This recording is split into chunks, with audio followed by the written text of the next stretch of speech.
எல்லாருக்கும் வணக்கம். இங்கே பாருங்கள், நம்ம எங்கே வந்திருக்கோம் பார்த்தீங்களா? இன்றைக்கி எப்பேற்பட்ட ஒரு மூலிகை நம்ம பார்க்க போகிறோம். இது எல்லாருக்கும் தெரிஞ்சது தான். இருந்தாலும் இதோட அற்புத குணங்கள் என்னன்றது நம்ம தெரிஞ்சுக்க வேண்டாமா? அதனால் சொல்கிறோம். இந்த மரத்தோட பேர் தான் நுணாமரம் சொல்லுவாங்க. இந்த நுணாமரத்துக்கு மஞ்சள் நெத்தின்னு ஒரு பேர் உண்டு.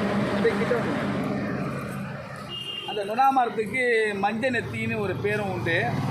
இது எதுக்காக பயன்படுத்தலாம்னா பார்த்தீங்கன்னா, ஆன்மீக ரீதியாகவும் இது பயன்படுத்தலாம், மூலிகை ரீதியாகவும் நம்ம பயன்படுத்தலாம். முதல்ல நான் இது மருத்துவ குணத்தை என்னன்னு சொல்லியிருக்கேன். இது ஆக்சுவலி பார்த்தீங்கன்னா, அந்த ஒரு மனிதனோட இன்சுலின் குறைபாடுன்னு சொல்லுவாங்க. இன்சுலின், அதாவது இந்த டீசல் வண்டிலாம் பார்த்தீங்கன்னா, அந்த நாசில் வந்து 3 பக்கமாக விசிறி அடிக்கும் போது தான் அந்த டீசல் இன்ஜின் பழுது அடையாமல் நல்லபடியாக ஓடும். ஏதாவது ஒரு பக்கம் அந்த நாசிலேருந்து டீசல் வெளிவரனா கூட அந்த டீசல் இன்ஜின் வந்து அடைப்பு ஏற்பட்டு டீசல் இன்ஜின் நின்றுடும். இது எல்லாருக்கும் மெக்கானிக்கலாக கூட தெரியும். சாதாரணமாக எல்லாருமே அது தெரிஞ்சுக்கக்கூடிய ஒன்று.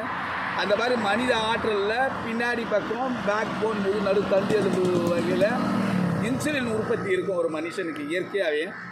அந்த இன்சுலின் குறைபாடு வரும்போது தான் அந்த சுகர் லெவல் இன்க்ரீஸ் ஆகுதுன்னு சொல்லுவாங்க. ஆக்சுவலி எல்லாருக்குமே சுகர், பிறந்த குழந்தைலேருந்து எல்லாருக்குமே சுகர் இருக்க தான் செய்யும். சுகர் வந்துடுச்சு நம்ம பயந்துட்டு இருக்கோம். சுகர்ன்றது ஒரு வியாதியே இல்லை, அந்த இன்சுலின் குறைபாடு தான். அந்த இன்சுலின் வந்து தூண்டக்கூடிய தன்மையும் இந்த நுணாமரத்துக்கு உண்டு. எப்படி நம்ம சொல்கிறோன்னு சொன்னால், இதை நீங்கள் காலையில் வெறும் வயிற்றுல இந்த மாதிரி பார்த்தீங்கன்னா ஒரு 5 பூவோ இல்லை 5 இலையோ, இங்கே பாருங்கள், இந்த பூ காட்டுறேன். இந்த பூவை பச்சையாகவே காலையில் இருந்து ஒரு 5 பூ அளவுக்கு நம்ம சாப்பிட்லாம். டெய்லியும் சாப்பிட்டுட்டு வந்துட்டோம்னா கொஞ்சம் லைட்டாக கசப்பாக தான் இருக்கும்.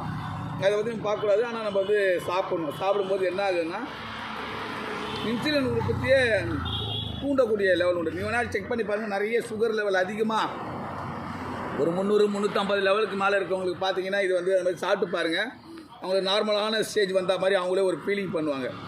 அந்த மாதிரி ஒரு அற்புதமான ஒரு மூலிகை இது நுணாமரம். ரெண்டாவது வந்து பார்த்திங்கன்னா, ஒரு மனிதனோட உடலில் வாதம், பித்தம், கபம்னு இருக்கும் 3. இது 3 சம அளவில் இயங்கக்கூடிய தன்மை உண்டு எல்லாருக்குமே அது 3 சமமாக இயங்கிட்டு தான் இருக்கும். அதில் பார்த்திங்கன்னா, இந்த கப பிரச்சனை தொண்டை பிரச்சனைன்னு சொல்லுவாங்க. அந்த கபம்ன்றது இந்த இதாக கபம்ன்றது கப பகுதி.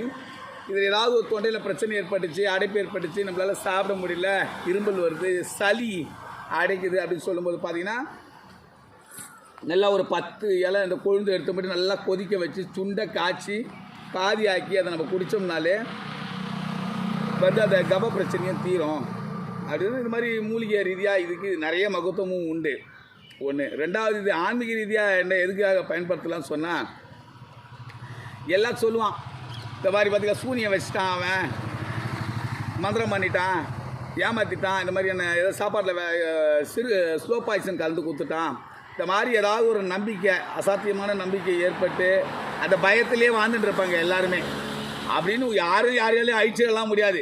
சூனியம்ன்றதெல்லாம் ஏமாத்து வேலை, ஃப்ராடு வேலை பண்ணுறது. அது என்ன பண்ணுவாங்கன்னா, புருஷனுங்க பொண்டாட்டியை மதிக்கலைன்னா என்ன பண்ணுவாங்க, ஊமத்தங்காய் விதையை வந்து அரைச்சி பொடி பண்ணி அவனை அந்த மந்திரவாதி பண்ணுறோம்னா அதை கொடுப்பான். இந்த ஊமத்தங்காய் பொடியை தூக்கி சாப்பாட்டில் நம்ம போட்டு கொடுத்துன்னு வந்தோம்னா ஸ்லோ பாய்சன் மாதிரி ஆகிடும். சித்த பிரம்ம பிடிக்கும், பைத்தியம் மாதிரி ஆவான் புருஷங்காரன்.